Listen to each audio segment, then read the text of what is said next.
Yes, well, what you need to do is need to pick yourself up, don't you? Yes, pick yourselves up, dust yourselves down, and, well, you have to fight. Just fight to make this world a bit kinder. Yes, kinder.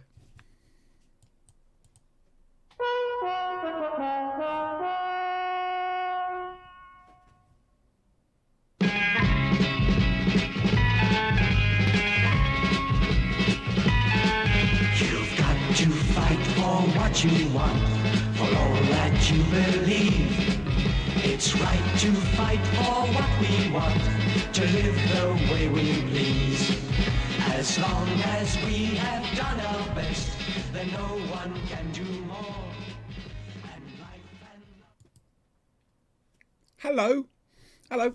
Welcome to the Flushing Bloke podcast. I'm Siobhan. Hi. And I'm cold. And with me is my plucky girl assistant, Brian. Yay! Wait. Hang on. Yeah, what the hell? Hang on. Brian, have you listened to the audio we were going to listen to? I have. I Right. really enjoyed So it. you're here on time, we can hear you, and you've listened to the audio. Who I are know, you? It's almost like I'm prepared or something. Who are you, and what have you done with Brian? There is clearly a pod under my bed. I think you're right. This is a terrible thing. Anyway, hello there, boys and girls. Yeah. It's been a bit of a week, hasn't it? Dear me. Hopefully the audio's a bit better this time round. For those who are interested, I'm back on Old Faithful, my Zoom. Oh dear, the amount of interviews this little Zoom has seen or heard. Take your pick. Bit of a nasty week, but get on with it. What else can you do? How's your week been, Brian? Good. Yeah, it's a blur. That good, huh? Oh. Oh, yeah. Well, I started playing Star Trek Online again, and it's a dangerous game for me to play. You see, I got a thing about starships, Federation starships in particular.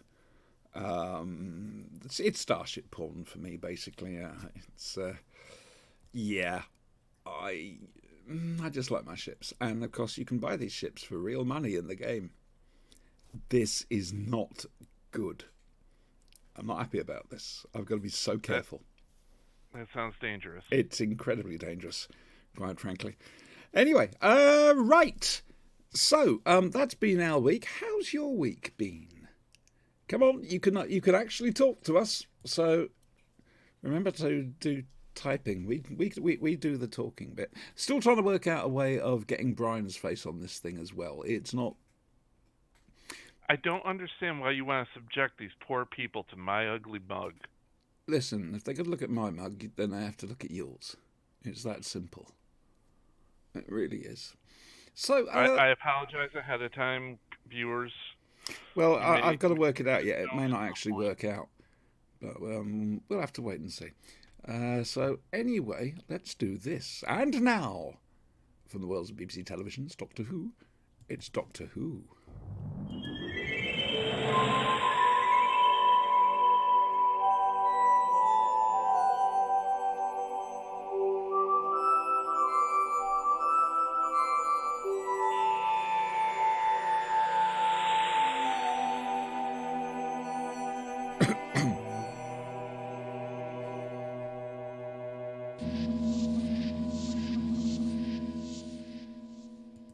I don't care what you say, I like that. 2 mugs, please. Yes, we're both sat here. Hello, Nessie. So, a bit later on we're going to look at the rest of Series 11. But for now, we're going to look at Big Finish. The Blood on Santa's Claw. We're in the 6th Doctor Who, and his plucky girl assistant, Purple Gilliam, and her boyfriend, Joe, who I've never heard of before. They turn up. Well, to be fair, you need to listen. It's 4 short stories on this, and you do need to listen to them in order, because whilst initially they don't seem to be connected, they end up all 4 of them being connected. But initially they discover a planet, they land in these tunnels, and Joe's very scared of the tunnels. He doesn't like tunnels, so he's going to stay where he is. So Perry and the Doctor go off and investigate and discover that Father Christmas has been killed. It happens. And in the meantime, Joe has met Ratty and Toad from Wind in the Willows. It was starting to get a little bit strange, to be fair. Brian, what did you make of... We're going to cover these individually, I think, because they are mostly separate stories. So what do you think of this little one? This one sounded a little bit more like the writer was having a bad acid trip while watching cartoons. Okay. Having Rudolph in there as well, trying to set the tone and rig things so that the deers have more say in stuff. I'm just like, what? Well, there's this wonderful conceit. It's all of these are set in the 59th century, which the Doctor doesn't like. But there's this wonderful conceit where, with everything that's happened in the world over the 5,900 years, they no one believes in anything because it's all been done. There's no faith because we know it's happened. So EarthGov introduces a new thing where anything can be a religion, and you can practice it to your heart's content. Meaning that Ratty and Toad are actually devotees of the Wind in the Willows. So they've gone so far as to genetically change themselves to replicate the figures, the characters. It's a great conceit. I really, really enjoy it. And this one was fun, if a little bit... Hang on a second, what's happening? And I'll come on to that shortly. Yeah, Colin Baker, being Colin Baker, it's set with Perry, but there's still a slightly softer version of the Doctor than we'd see on television. And Nicola Bryant gets some great stuff to work with. Perry is far more proactive and not the whining little thing we see on television. What are your thoughts on that, Brian? Because, I mean, you're fairly new to this, so... Well, Colin Baker's Doctor, initially on television, was kind of a dick. That's fair. I don't think anyone can actually turn around and say, no. And in this audio drama, he's not. And it's a welcome change. It's a different take on him.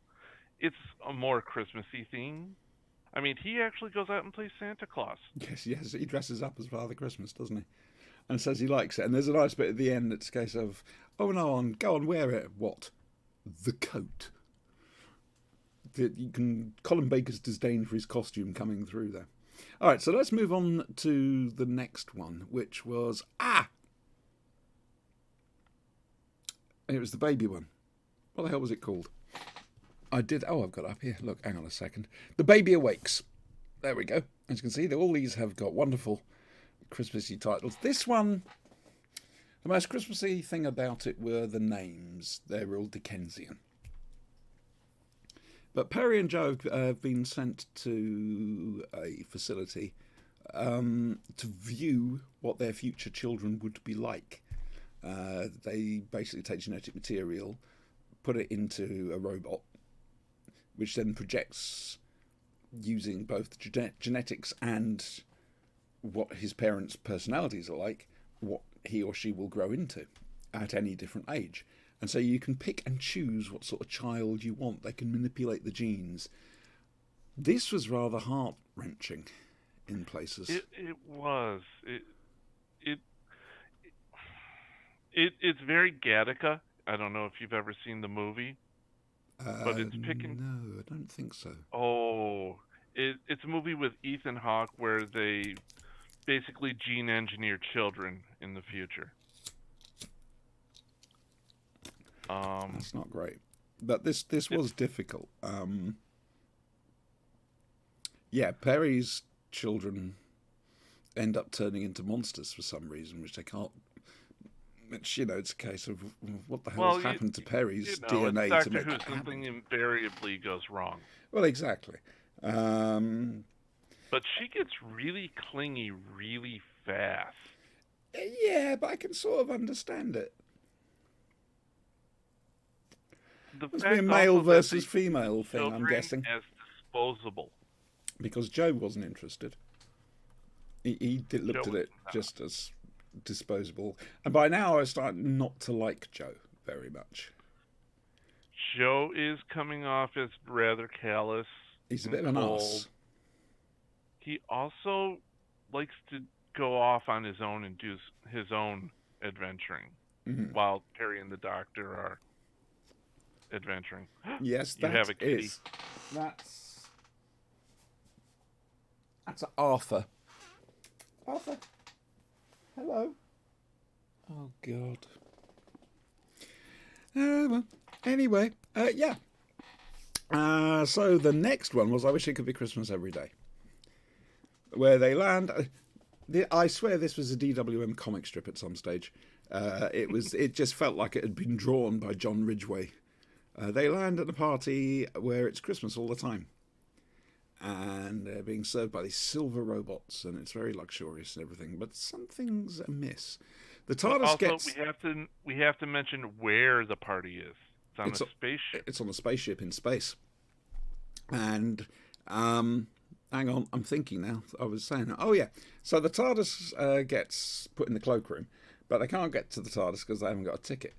So they've been told to wait till the party ends, and then when everyone's gone, the TARDIS should still be there, so they'll take the TARDIS. Except the party's been going for 3 years already. So Perry and Joe go off to try and find another way to get to the TARDIS, and the Doctor goes up to the ballroom, where he meets a chap who sort of lets on that things aren't quite what they seem. Now, the thing is, we're not going to give the game away on this. The last 2 episodes are essentially one story. This was fun. Like I say, it was a John Ridgway thing, and does feature Perry getting rather pissed off with Joe. But I don't want to say too much more about it. In a bar. I don't want to say too much more about this. Yeah, because Joe turns out to be quite not what he appears. So, not giving anything away. Or does he? He might yet be just an ordinary 1980s pop star. Possibly. I don't think he's a pop star. I think he's more of a barfly. No, he's a pop star. He is? He is. Which also makes brings into Doctor Who canon that wonderful photograph from Top of the Pops of Nicola Bryant standing next to Mike Reed. She appeared, I think, on one particular episode. So that is now canon. Which I quite like. In a very sad little way. This is a great release. It is Christmassy. Certainly the first one is Christmassy. The second one is more in the cold in the bleak midwinter. The third one's fun. And the fourth one, it wraps it all up. Yeah, well worth getting the download for, and just chucking it in your ears. Christmas Day when Granny's going on quite a bit. What did you think, Bri? Overall? Oh, I thought it was amazing. I enjoy the subject matter immensely. The surprise in the third and fourth stories where it was quite good. I had never known anything about that particular subject before, but now I want to know more. Okay, I'm not sure which subject you mean, but don't say. You can tell me afterwards. The war that was mentioned. Well, you're not going to know more, because this war that was... hang on, do you mean the Vampire War? Yes. Oh, I can tell you about that. That is something that I really want to dig into and see if there's perhaps an audio play or... That goes back to State of Decay, a 1980 Tom Baker Doctor Who story, where in a separate universe, the Doctor, Romana, K9 and Adric land on the planet, and there is a great vampire buried within the planet. Now, the great vampires were the ancient enemies of the Time Lords.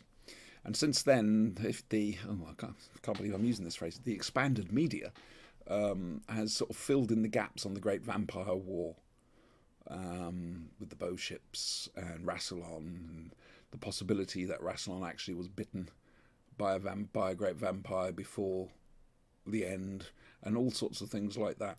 But this particular thing we're talking about, this is new to this play.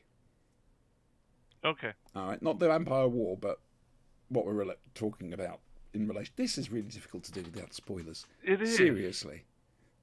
We don't want to spoil it for you folks, but it's good. Yep, Blood and Santa's Claw. And I've managed to say it correctly each time. I'm quite impressed with myself. I honestly thought I was going to say The Blood on Satan's Claw. Dear, which is a 1970s horror movie. Hammer, I think. Yeah. Honestly, I could see this being a Hammer movie. So we need to work out what audio we're going to do for next week. And my lighter's broken. Fuck. You really need a new lighter. I've got plenty. I don't know. I'm hoping Anti-Genesis will be out. The trouble is, Anti-Genesis, I think, is a 3-story set. So it might be 3 hours. I don't know. I will fiddle... Oh, Lilibet! Hello, sweetheart! Yes, indeed. Win awards a little bit. Yes, it is. Never-ending party on a floating thing is a Douglas Adams thing too. Should you be using thing twice in a sentence, Little Miss Teacher? Just asking. She's going to lecture me now. You watch. So, yeah, it's a good one. Go and get it. Now we're going to move on to Series 11. Series 37. We're going to pick up with Demons of the Punjab. I can't criticise this one. No, it was really good. It was. I know people from Pakistan and India, and they were grateful it had been shown. They said it was very good, and it actually shone light on partition. You know, we British really were crap. Still are.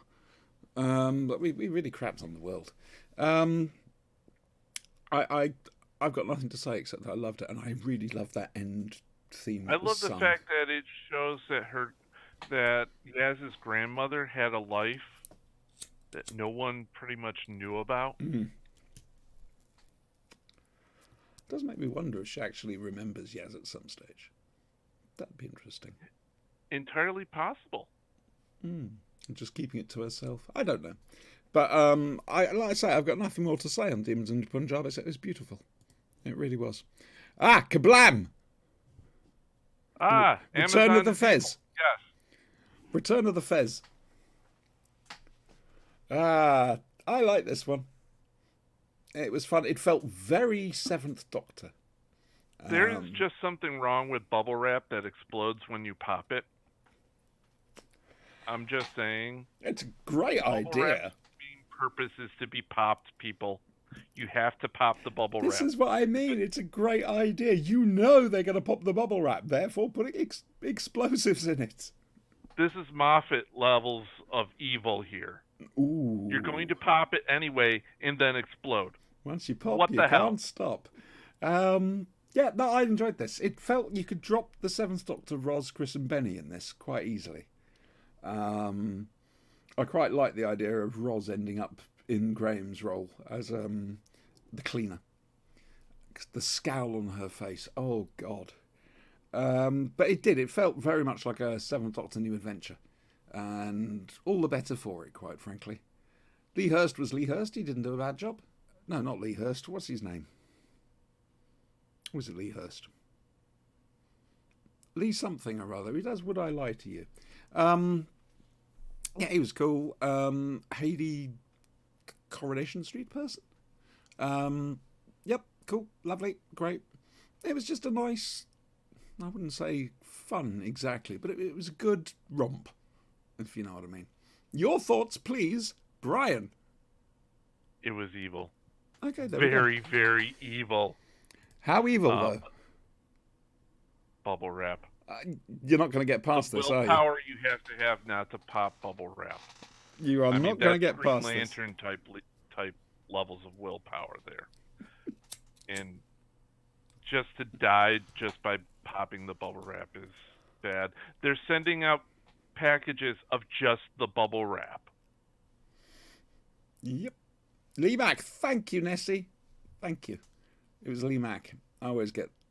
Well, I don't know them that well, to be fair. Anyway, The Witchfinders. Joyous. Absolutely wonderful. Oh, dear. Alan Cumming basically chewing the scenery for all it's worth. I like Alan Cumming. I love how he portrays this character, but I still want to punch him in the face. Why? Mainly because of... You've got to remember one thing about him. He's invincible. And stuff. Well, yeah, but that's not his fault. Punch the writer. No, don't punch the writer. You know what I mean? Okay, let me revise it. I don't want to punch Alan Cummings in the face. I want to punch King John in the face. Ah, right. Okay. That's or if he was like that, which I guess there's a certain element of truth to that. Yeah. It was... I enjoyed this one. I enjoyed watching Ryan have a little bit of is he really coming on to me? Yep. And Graham has a lovely hat. It is. It is a magnificent hat. I would like a hat like that. I would. Moving on. I think it takes you a ways next. Yes, indeed it is. This was interesting. It was quiet. Had the actor Kevin Eldon in it, even though you couldn't recognise him. And the universe is a frog. Yeah, I don't... You've just been corrected. It was King James, not King John. Oh, King James. I'm very sorry. Lilibeth Forgive is a me. teacher. I'm afraid she will call you out on these things. No. Hey, that's fine. Call me out if I'm wrong, please. There we go. There's permission. Yeah. No, this was a giggle. I mean, the moon's an egg. The universe is a frog. I can live with that. It had a very Hannah feel to me. If Hannah. you've ever seen the movie Hannah? No. Or the TV series Hannah? Oh, no. Okay, there's a TV series on Amazon about Hannah, and of course you had the movie. Little girl in the woods, Norwegian, living alone, doing everything, and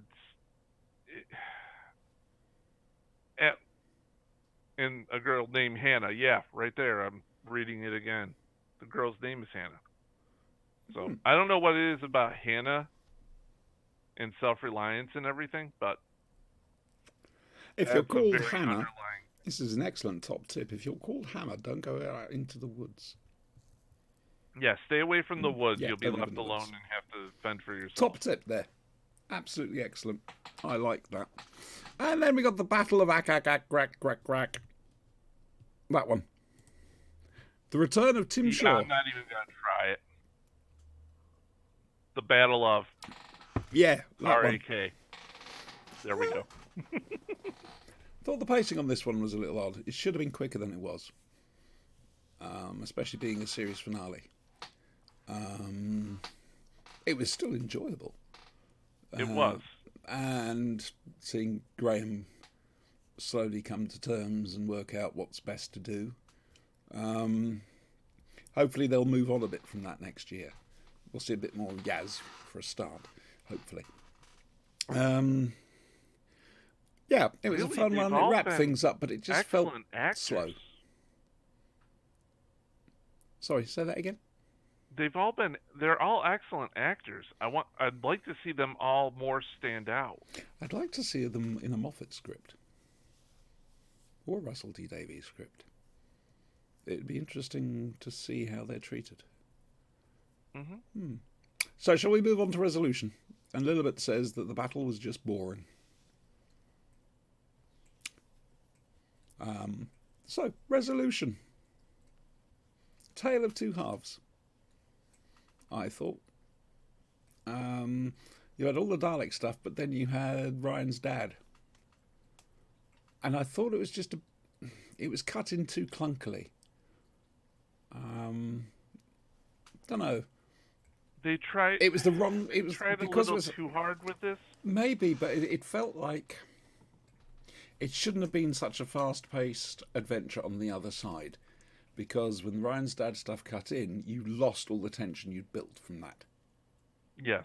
I think that was misjudged. It was a fun story. The Dalek was great. The first time they've had a complete remote control Dalek. The steampunk Dalek was amazing. Yep, no, it was lovely, and it was nice to see it take down the army like that. Sorry, Pongos.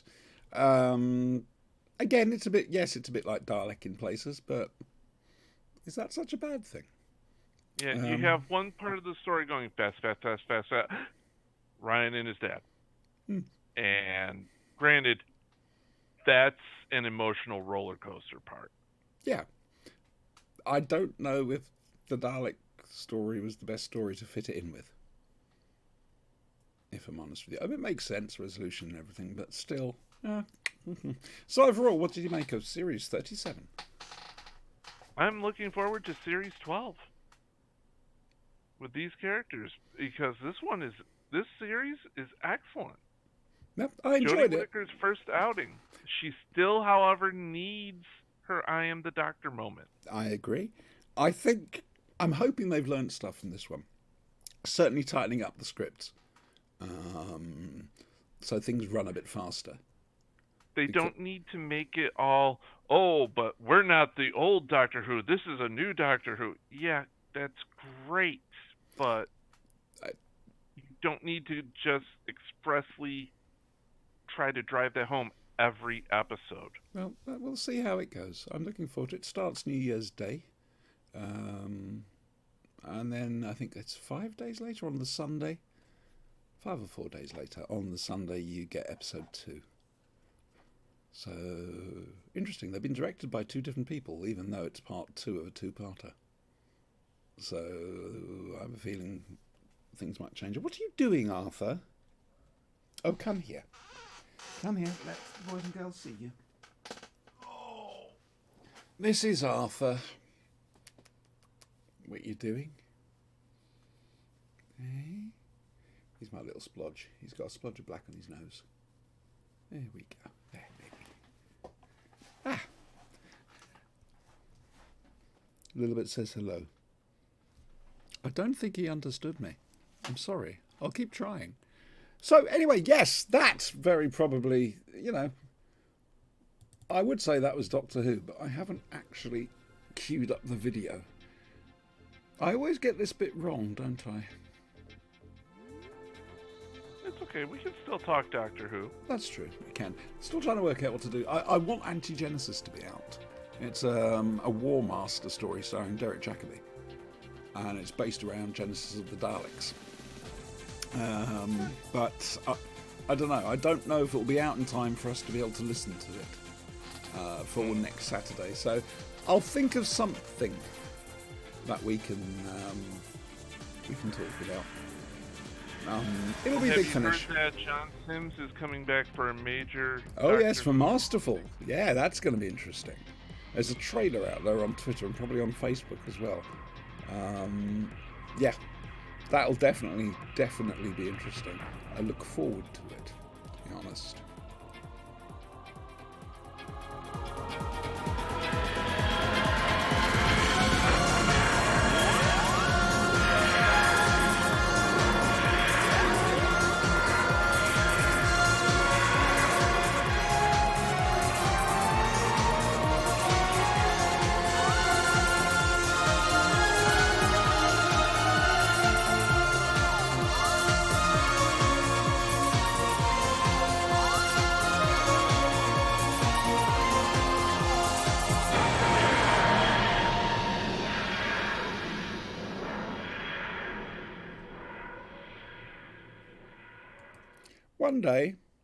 One day, I will get that right. Yes, I will get it right. Until then, there must be... No, sorry. Yeah, Lilibet, you're doing a William Hartnell special on Professor Dave's Ark in Space. Oh, hello, autofocus is on. I shall wait for her to reply to this now. Have you ever heard Professor Day's in Space, Brian? No. It's a good one. It's very eclectic. You're never quite sure what they're going to be looking at from month to month. Nice. It's well worth a listen, man. It really is. Okay, if you need anybody to come on and talk about Bill, hello. All right, that's it. We're going to sod off. I don't think we've got... Have we got anything else to say? Well, just that will be up on YouTube later on. That's true. That's very true. Well thought out, yes. Yeah, hey, I can do the segues. I've listened to enough podcasts. Wow. I'm with a professional here, boys and girls. Professional what? You'll never know. He has plans. Oh, God, Dave's got plans. Shit. He's at work at the moment. Sorry. Right then. We're going to fuck off, quite frankly. Take care, all of you. All right, we'll see you next Saturday. Are you free for next Saturday? I'm saying this now. I haven't asked you. I'm free for next Saturday. You, like me, have no life. Yeah, no, I just do modeling and video games. Would you care to expand on the whole modelling thing just to make sure the boys and girls don't get the wrong idea? Yes. I am not a male model. I at little miniature games. Games Workshop, Warhammer 40K. I'm building a brand new army. Dude, you could have bluffed it out. They haven't actually seen you. You could have bluffed that one out. I could have, but you're still threatening to have my face show up on this thing. Only if I can work out how to do it, and it's not looking hopeful at the moment. They'll find out soon enough. He has a nice fez, I'll tell you that much. I do have a fez. I've seen a photo of him in a fez. It's very nice. All right, we're going. Say goodbye, mate. Goodbye, mate. Toodles. I'm never going to stop that. You realize that.